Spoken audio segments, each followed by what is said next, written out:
இந்தோனேஷியாவின் பாலியில் நடைபெறும் உலக மாற்றுத்திறனாளிகள் மற்றும் மறுவாழ்வு மாநாட்டில் தமிழகத்தை பிரதிநிதித்துவப்படுத்தும் பங்கேற்க இருப்பதாக கல்வியாளர், சமூக செயற்பாட்டாளர் மற்றும் வீரம்மாள் அறக்கட்டளை இயக்குனர் மஞ்சு பிரியா தெரிவித்துள்ளார். சென்னையில் செய்தியாளர்களை சந்தித்த அவர், மாற்றுத்திறனாளி குழந்தைகளுக்கான ஒருங்கிணைந்த மையங்களை அதிகரிக்க வேண்டும் என வலியுறுத்தினார்.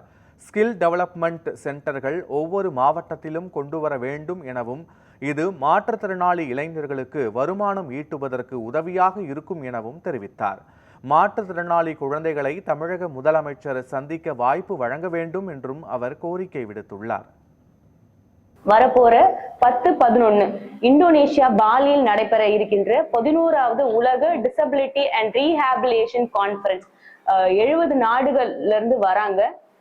இதுல நாங்க தமிழ்நாடை சேர்ந்த நான் செலக்ட் ஆயிருக்கேன். என்னுடைய அப்டிராக்ட் இந்த ஏர்லி இன்டர்வென்ஷன் அண்ட் ரீஹாபிலிட்டேஷன் பத்தின என்னுடைய அப்டிராக்டும் சப்மிட் பண்ண போறேன். அதுல ரொம்ப சந்தோஷமும் மகிழ்ச்சியாவும் இருக்கேன். இந்தியால இருந்து நான் ஒரே ஒரு பெண் மட்டும்தான் இந்த கான்ஃபரன்ஸ்க்கு செலக்ட் ஆயிருக்கேன். தமிழ்நாட்டில் நடக்கக்கூடிய இந்த துறை சார்ந்து நான் போய் அங்க பேசுறதுக்கு ரொம்ப மகிழ்ச்சியா இருக்கிறேன். தமிழ்நாட்டை சேர்ந்த 39 ஸ்பெஷல் நீட் சில்ட்ரன் சிறப்பு குழந்தைகள் சிலியில நடக்க போற ஒலிம்பிக்ஸ்க்கு பார்ட்டிசிபேட் பண்ண போறாங்க. இந்த 39 குழந்தைகளையும் கண்டிப்பாக முதல்வரிடம் காட்டி அவரோட வாழ்த்துக்களோட அவங்கள நாங்க ஒலிம்பிக்ஸ்க்கு கண்டிப்பா அனுப்பி வைப்போம். மெடலோட கண்டிப்பா வருவோம். அப்பயும் மறுபடியும் நாங்க முதல்வரை பார்ப்போம் வெற்றி கோப்பைகளோடு.